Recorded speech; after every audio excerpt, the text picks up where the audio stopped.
Hello, and welcome to the Physical Therapy Owners Club podcast. I'm your host, Nathan Shields. And today I've got a returning guest, Steve Line, co-founder of Columbus Physical Therapy in Nebraska, and also a new author, congratulations, of The Feel Good Experience, which we're going to talk about a little bit today, especially with Steve's background as a successful PT owner. The book is going to be great advice put for PT owners.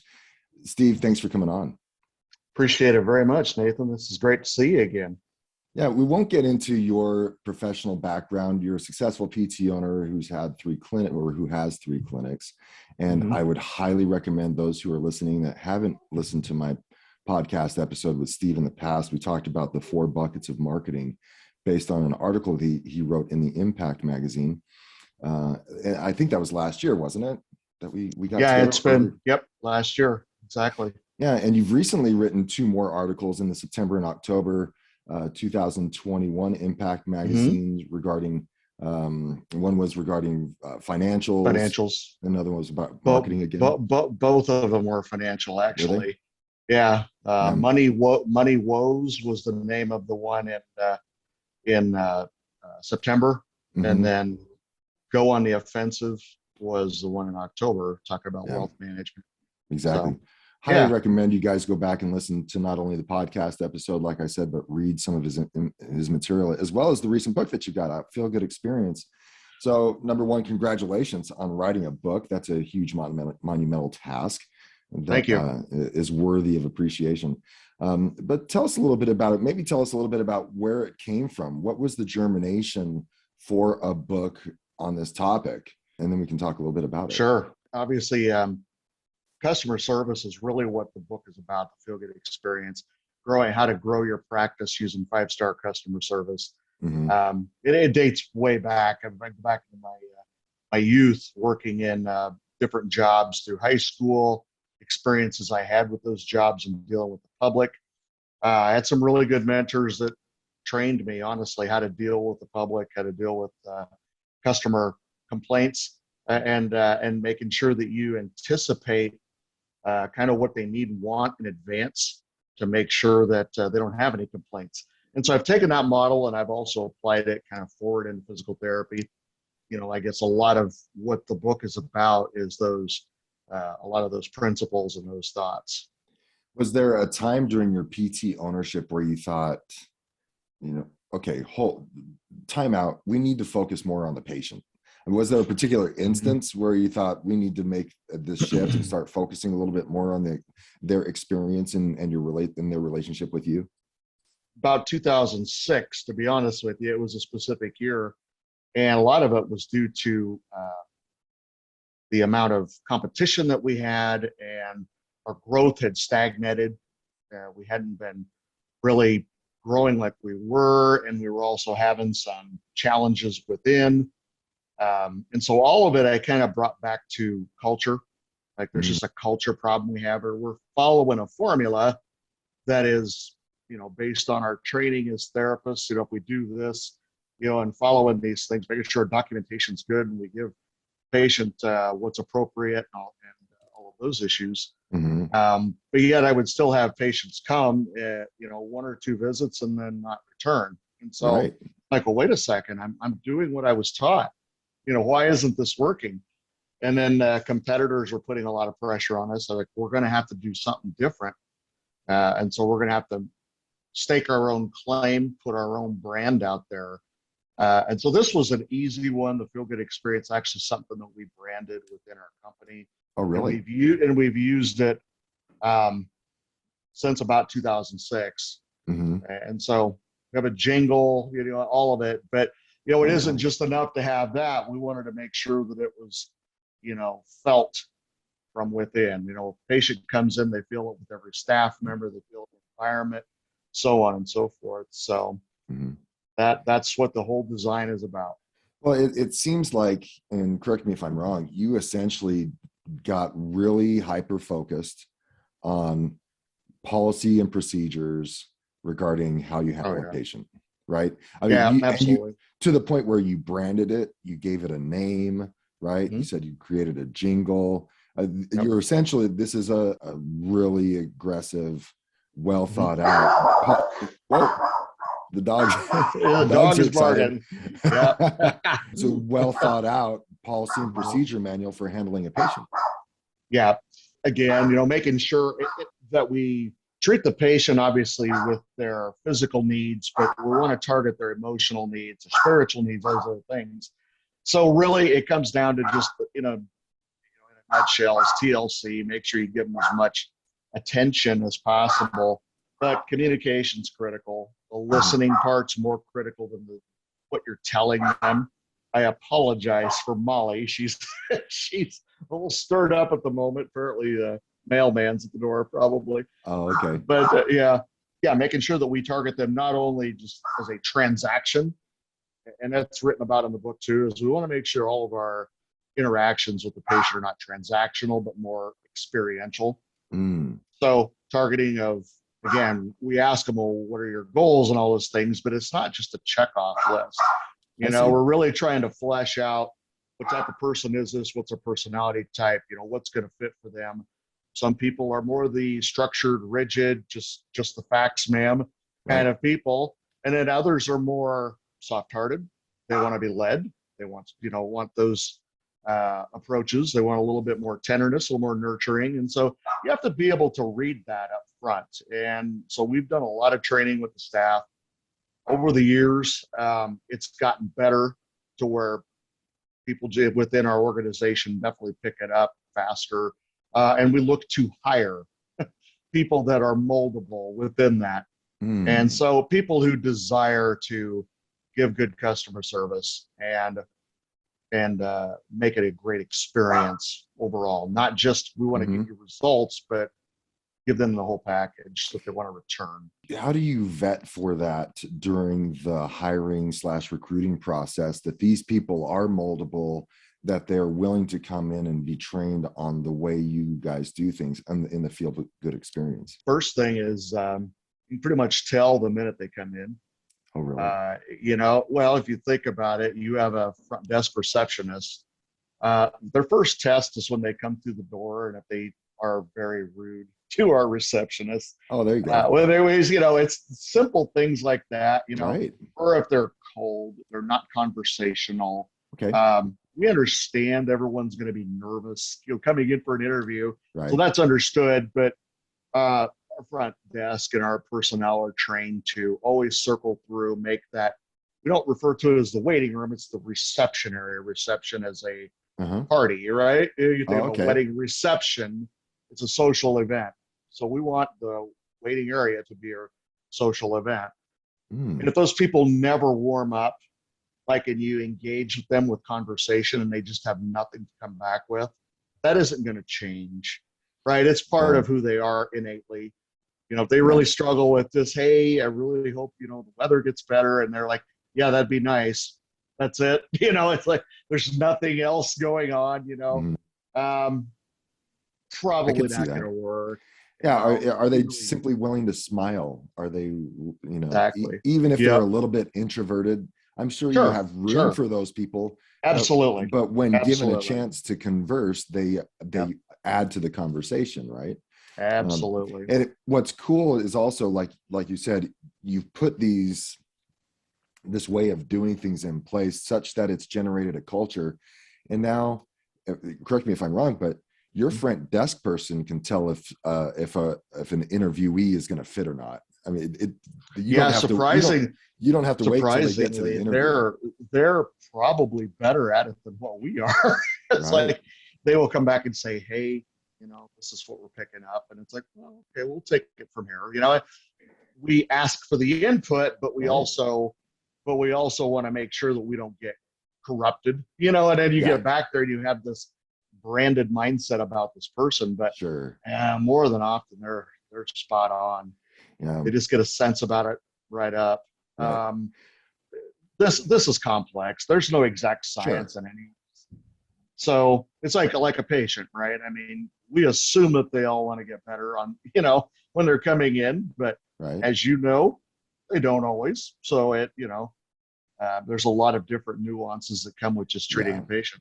So, well, and so tell me a little bit about maybe how someone would use the feel good experience during Hmm. any point of the patient life cycle, say maybe at initial evaluation or when they Yep. first call into a physical therapy clinic, that would be different in your clinics than maybe just the run-of-the-mill or outpatient orthopedic clinic. How do Yeah. you guys do things? Can you give us an example of where you guys differ?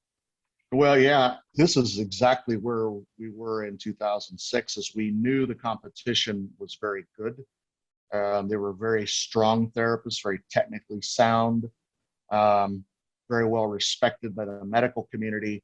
But we were constantly getting an influx of patients who were over there at their location and kept coming to us saying they were Mm-hmm. dissatisfied, they acted disinterested, they were too tight collared with some of the phrases we heard, very serious. You went in their waiting room and you sat there and they could hear crickets chirping. It was just, it wasn't very inviting, was not Right. warm. And we kept hearing this. Their instruction to them was not clear. And when you asked more questions, it was more like, just do it. And so Oh, it was just very rigid. And honestly, I found that to be consistent across our profession of right, physical therapy. Is The general tendency is that the individuals who go into physical therapy have a certain personality. Let's be honest. right. If you're drawn to teaching, right? You're drawn to PT, you're drawn to be a fireman, whatever. I don't care what the job is, a pastor. You have a certain thing within you that's attracting you that direction or drawing you that direction, whether it's personality or just your makeup or what have you. But the general tendency of PTs is to be ultra scientific, evidence based. And we really focus on that side of it, but then we totally have zero training on communication skills, emotional intelligence, Right, personality types, just simple engagement, right. proper etiquette, body language, all of those kind of things, and how you engage with a patient, how you position them. And we talk about it in PT school, how to position, how to drape, all those things. But my gosh, I'm seeing therapists with 20 years experience just totally violate all those rules. And it's like, actually what we were taught there was very good, remain dignity to the patient, so critical. How you treat them with respect, not just as what is your problem, this is your shoulder problem, and forget that there's a patient or a person attached to it. Mm-hmm. All of that is part of it. But ultimately, when you call into our office, we really gear our receptionists and we train them, and then we go back and critique and we Oh, record phone calls and do all these good. kind of things. But it has to be the smile right away. A smile, like if have a mirror, we don't have the mirror there, but we've done it in the past with someone, have a mirror at the front desk, and what's your facial expression When look you like answer the at that phone. time when you answer the phone. Right, If you're smiling, it comes out, you right, know, it comes through when you say hello versus mm, hello, right? It right. just, no matter what, it does follow that. But then asking, a lot of the book is about leading. The Feel Good Experience is all about leading, not commanding, Okay. but leading, seeking to help whatever that person is looking for and ask the right questions to bring them along and hopefully get those questions answered. What are a couple leading questions? Maybe if you're willing, Sure, a leading sure, question that a front desk person would ask, and what is a leading sure. question that you expect your physical therapist to ask? Can you give us Well, those two yeah, examples? certainly front desk, when someone's Right. calling in saying, um, "Hey, do you guys do something?" Right, and Something like, they read it somewhere in a yeah, medical journal or a newspaper article. Hey, do you guys do dry needling? right, What we do, but even though we do that, we want our receptionists to go, we do that. However, what is your ailment and what are you seeking to get from that? And it's like, yeah, mm-hmm. we absolutely want to help you. And can you tell me more about it? And Great, so really it comes down to the opposite of most doctors' offices is, yeah, what's your problem? Oh, the doctor's really busy right now. He can see you next week.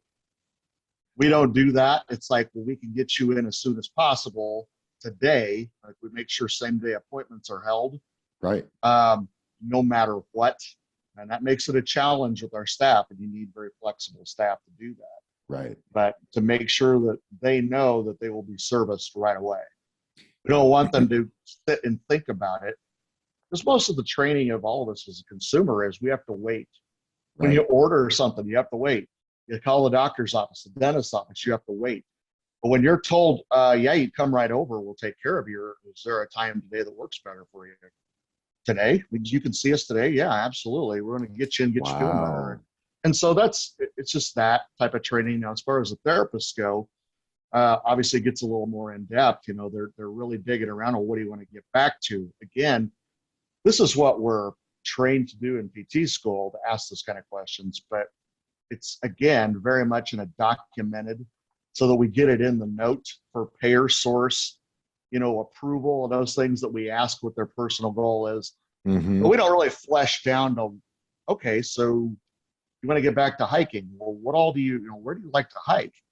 And Right. I like to hike around the lake here in Columbus. It's pretty flat ground, right? So it's like, oh, well, great. Where do you like to hike specifically? Do you like to go fast? Do you like to go with your dog?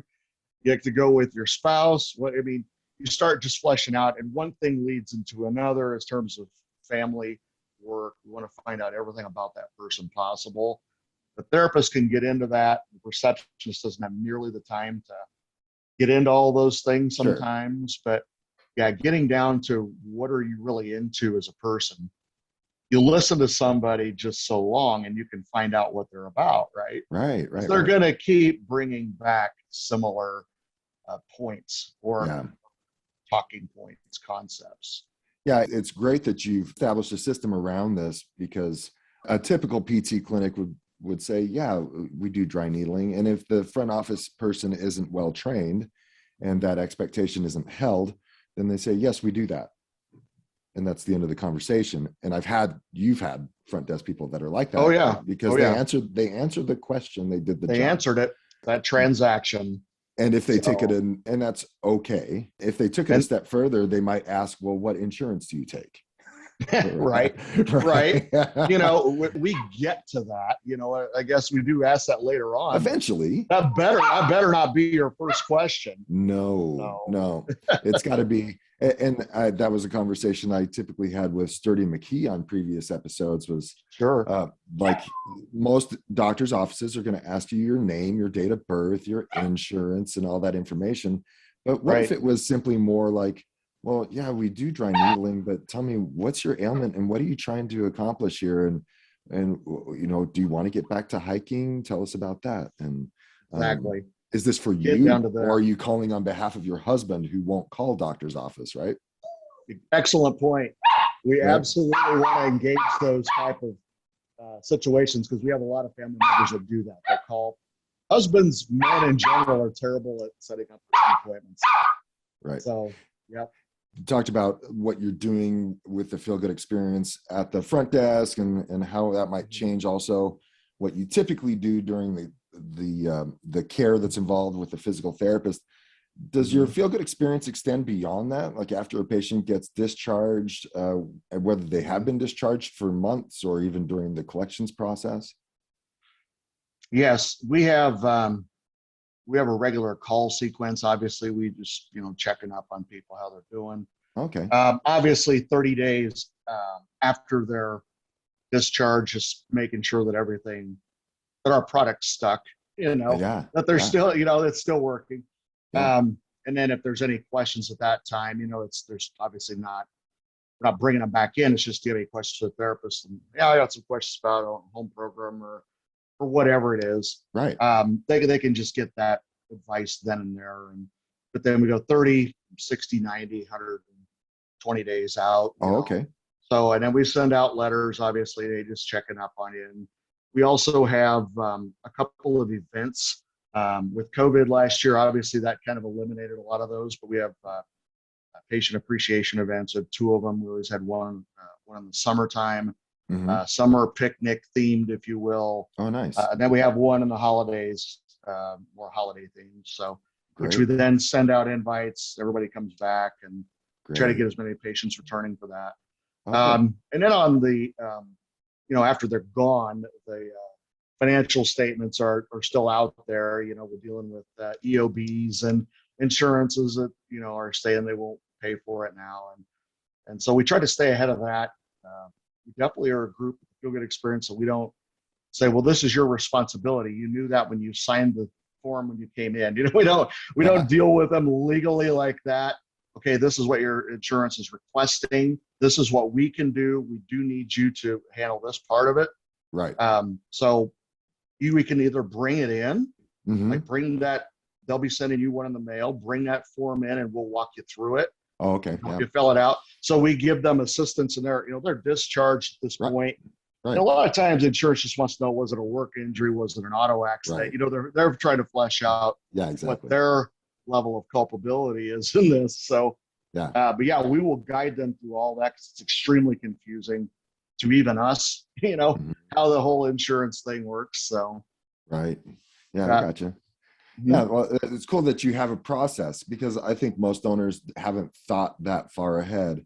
And some systems like WebPT Sure. Reach give some of that automation to it and allow them to now start thinking about it. But some of them haven't even turned on that system in WebPT Reach, even though they have it, where you could get that patient to be more engaged with you over their lifetime. Right. I mean, you want to be known as their physical therapist going forward, right? Yeah, we want engaged all the way to the end. So if they ever needed to go for therapy again or to send a friend or family member, whatever, that we're the only name that pops up. Right. So, well, we don't win all the time. I mean, we're human, anybody, but if we can win the majority of them, that's where we've seen our growth. So you started implementing this back in 2006. Give me a time frame. Like, how long did it take for you to implement some of these feel good experiences, and what were some of the results? Did you see them occur rather quickly? Yeah, I wrote it out on a flight. Actually, it was a flight to my wife's cousin's wedding in Oregon, and I kind of just had the brainstorm, and I just kind of wrote out all the outline bullet points of it. Obviously, there's some theoretical. There's some of that, related things like this is kind of the background of it, but then you get into the nuts and bolts, and it's really kind of a paradigm. It's covered in the book. Mm-hmm. It's first level is to give a high level of perceived care. Right. So breaking down what is perception and making sure that we can target perception through the senses, hearing, smelling, tasting. Yes, there is a way to do all these things. Yeah. Seeing, so on and so forth. So when they come in and they hear us being positive, right? The environment is cordial, right? Mm-hmm. They hear therapists being polite, professional to one another. There's laughter. They mm-hmm. hear all of those things. That is like, walking into a sports bar and people are cheering and they're, having a good time. It's right. We want that atmosphere to bring energy, right? So we want to also have the patient see cleanliness, order, all of those things attribute, whether we mm-hmm. believe it or not, the psychology of all of us is we like order. Right. You go into a place and tables aren't clean, restaurant, bathrooms filthy. It's just chaotic. It's disordered. Their employees are all huddled in a corner talking. It's not a good sense, right? We want that. We don't want any open gaps in their mind to be started mm-hmm. to where they have to start thinking, is this place really professional? Will they be able to help me? Mm-hmm. So anyway, those 5 senses are targeted in that first level paradigm of perceived care. Mm-hmm. And the second level is what we call stations and zones. And so within there's the 5 stations. First one is the reception area. Second is a hosting. So it's kind of like, again, you go into a restaurant and how many wait to be seated. The host takes you back, hostess takes you back. Right. And so we have that individual that escorts them to, one of several areas. If they're hand patient, to go kind of the hand area. If they're gym patient, they go there. If they need to go back to private treatment room, they get escorted there. That's done by an aide. It's done by a PT tech. Exactly. Yeah. But we refer to it as a host so that you understand what that job is. Oh, that's cool. And there's a lot of body language there and a lot of not running too far ahead of the person. I've seen that a lot where someone comes out, whether it's a nurse at the doctor's office, and they just yell your name and then they stand there, right? They don't come out to greet you in your place where you're sitting, mm-hmm. right? Or call your name, and then when you say, hey, it's me, then they come over to greet you and bring you back. Instead, they stand over there at the door, and then you have to get up in front of everybody and walk out. everything is geared toward comfort, security, Right. making that person feel secure. Hmm. That's the second, or that's the first station of the five, or the second, excuse me. Yeah. Reception, post, and then we go to therapy, the actual treatment side of it. So there's something else that has to happen in there. It's all covered in the book. It Right. gets quite lengthy, but quality assurance, and then final is the reception area again. So the reception Hmm. area has got two of the five. Right. They have to catch them when they're coming in, and they got to make sure that they give them, the connection before they leave. The people Definitely. just don't skate out. Right. Okay. No. So then you go up the next level tier, and it's seek a win-win situation. So everybody, when they're engaging with a patient, needs to be, what's the win-win situation here? Okay. So patient calls in, they have a problem with their bill. We talked about that before with the financials and stuff. Well, maybe there's a way we look at it, and it's like, I got their point of view on it. Everybody that calls in, we can't just start dropping things out and cutting the bill, but let's say they have a legitimate, like, I don't believe I received that on that day. And it's like, okay, well, this person was always very trustworthy. And to be honest with you, that's ultrasound's never been listed in their patient chart. So I don't know how they ever got charged for it. So Right. yeah, we got to get that out of there. That's a win-win. Right. Again, I've called into doctors' offices and hospitals before, and it's like, I don't know that this is right. Yeah, that's the charges are correct. I mean, there was no wiggle room. It was just, if you don't want to pay Right. it, come pick your chart up, kind of a thing. I mean, Right. so it was really very harsh. But we try to seek that win-win Hmm. on everything they do. 10 o'clock doesn't work for me, but 10:15 does. I know that doesn't sound like a lot, but Yeah. 10:15, therapists are too busy. We try to make sure that we move some things around. In other words, Mhm. the 10:15 patient maybe is one day away from being discharged. They can go to a PTA. PTA has already been working with them as a group anyway. We Right. start making moves on the schedule, then bring that person in at that 10 time.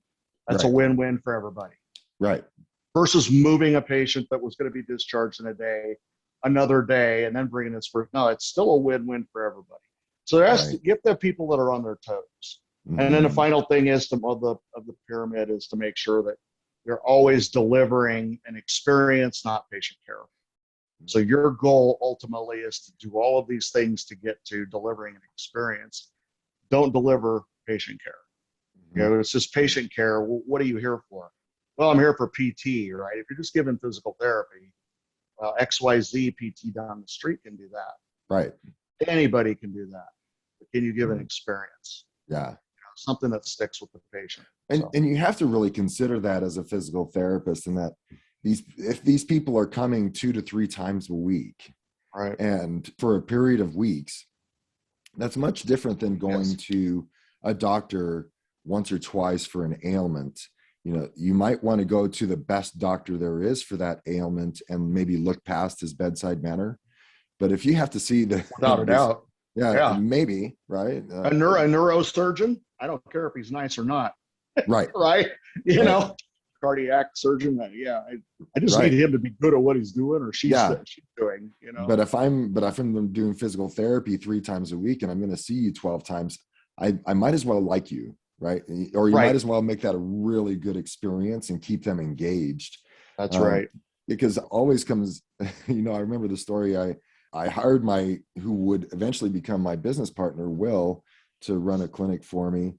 And he was coming from the home health side of things and was a little bit rusty on the outpatient side of things. Um, and we hired another physical therapist for that clinic who was McKenzie certified, Sure. did great work and was getting great Mm-hmm. results with these back patients. Sure. And one of the back patients, Will, referred over to him, and Mm-hmm. they got great results. But then this guy started coming back to Will's schedule, and Will said, "Hey, how'd you do with the other therapist?" And the guy said, "I did great results, and loved Yeah. it." And he's like, "Well, why are you coming back to see me? Why are you on my schedule?" And he said, Yep. "Because I like working with you, man." Yep. That's what it is. It was that simple. It Right? is. It is. And so sometimes the Yep. patients, they know they're going to get good care if you can pass Right. the good care test, which all of Right. us do. Then what's going to set you apart, right? Right. How are you going to keep them from falling off after 3 visits? That's And that so, engagement, patient engagement, you know, right, exactly. And give you have, them a reason to want to be and I can there. now So, kind of, I can walk into some PT clinics now, and I can tell which ones are oh, doing sure. well and aren't. The ones that aren't doing well are Yeah, gonna, it just seems a little darker. It's a little bit correct. colder. Like you said, it's quiet. You Yep. can hear a pin drop. There's not a Yep. lot of energy through the clinic. Correct. And that easy for the patients to tolerate, but the therapists don't enjoy it either. Right. Kind of feeds the whole system. So, Right. and that's talked about also in a book of how it's difficult to get up, right, for every day of work, Right. especially when your job is a therapist and all you deal with is complaints. You know, it's Right. like it's a grind at times. You know, It is.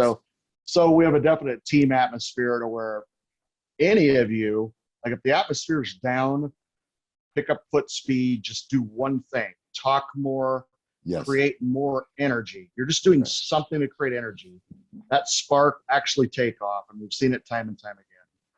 Yeah. It takes just one person to do it. We had a whiteboard. So one of the things that we thought was super important in our clinics was crosstalk. You know, when you're Yes, talking to someone across the room, even though you're with a patient, and you you know what got I'm it. talking about, right? Absolutely. We had a whiteboard that would put up like either a question of the day or a piece of trivia. Nice. And so if I like things it. got quiet, I like guess it. what we could do? I like it. Everyone could look at the whiteboard and use Uh-huh. that piece of information to generate crosstalk. Yep. Right. I love it. I love Yeah. it. Yeah. And I so wish I was still writing my book. I would quote you because throw that's that in. awesome. That no, it's perfect because I definitely talk about that. Like a lot of environments I was in as a student, and I've heard other patients come in say, well, over there, they kind of put you on the mat, and I'm with, there's other patients in there, but it seems like everybody just kind of has their own cubicle, their own little area, Right. and we're cross talking, absolutely, Yeah. 100%. We believe in it, and we've Hmm. seen just like you have the benefits of it.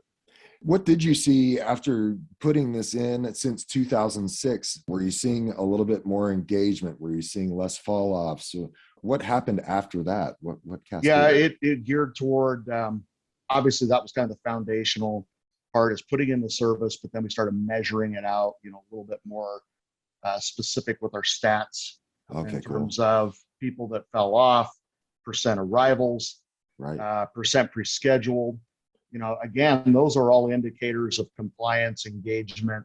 People don't want to come back, or they don't want to pre-schedule. They don't. In other words, they're being difficult. Like they were following our system. Now they're kind of bucking it, pushing against it. They don't want now. To me, those are major concerns. Right. Like their personality, their mode of operation was this way. Now all of a sudden they've taken a right turn and they're going a different direction.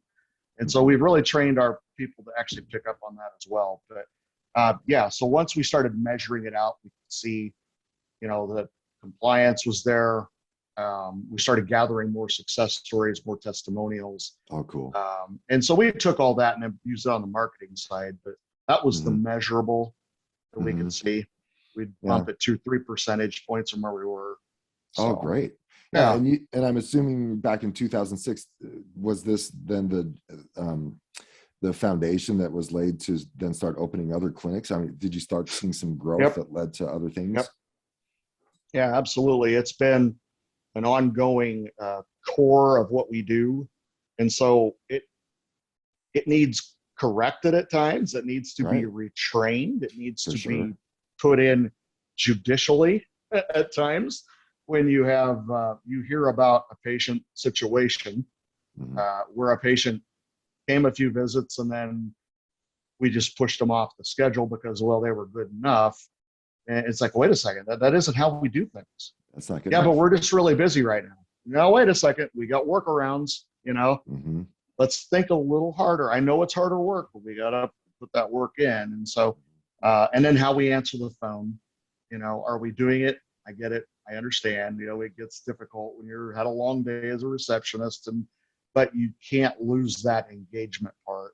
Right. So And still got it's to, considering you, like you said, you generated some more specific stats related to engagement. Now you mm-hmm. can tell if the patients are engaged based on the stats, right? Yeah, absolutely. If they start Yep. dipping, then you can start asking questions. Yep. Start finding out, first off, are they getting worse? I mean, start with the basic thing. Are they feeling Right. worse? Like feeling better? I mean, no, they're doing better, but like, okay, well, why are they dropping off then? Well, it's Yeah. because they're feeling better. Now, wait a second. Are they 100%? No. Okay. So what did we promise them? We have this phrase around there. It's probably not a great one, but we use it privately. We're going to drag them across the finish line, because a lot of people, That's a what lot it of takes. patients are like us. Sometimes you just got to drag us across the finish line. Well, some people are like, "Hey, I'm So 75% of the good way enough. there. Yeah. I'll take care of the rest." No, Yeah. no, you won't. No, you won't. You won't, because you're like I am. You won't. So Yeah. yeah, I mean, obviously that's, you get somebody that it becomes a real push and shoving match. If they don't want to, like, okay, I get it. You got to play Yeah. that one correctly, but Sure. some people are compliant. Yeah, I Yeah. work out all the time. I just had this surgery. I'll go back to the Y or to my gym, and I'll finish the last 10% or whatever. Sure. We just want to make sure that the win-win is in. If that's their win and they're certain of it and you sense it, then that's fine. Kind of goes back to that initial evaluation. Once you've established, Yeah. okay, what do you want to get back to? Well, I want to hike around the lake. Okay. Yeah. Well, are you hiking around the lake? Well, no, Yeah. not Are you yet. hiking now? I can't Not go yet. that far. Well, okay. It sounds like we're still going. Yeah. That's And right. Always that's go the win, back to that. Always right? go back to that Right. thing that Exactly. motivates them. Right. Cool. So then you'll find out from that even that maybe that really wasn't their motivator. Yeah. Right. So you dig further and so on and so forth. But if you just follow normal progression of being a PT, it's all going to be, X plus Y equals Z. It won't be looking at some of these other nuances about the person. So, well, say for a PT owner that's listening to this and they say, you know what, yeah, I need to improve the culture, or I need to improve the customer experience that's happening in my clinic. Where would you direct them to first? I mean, what area? Because this is something that has to be worked on. It's going to take some time, right? It's going to take a few months to get built in. Without a doubt. Where would you start them first to have the greatest impact to improve that customer experience? Well, the first place I would direct them would be to my website, so they can buy my book. There you go. So, yes. Yeah. tfge.net, theFeelGoodExperience.net. Or go to Amazon.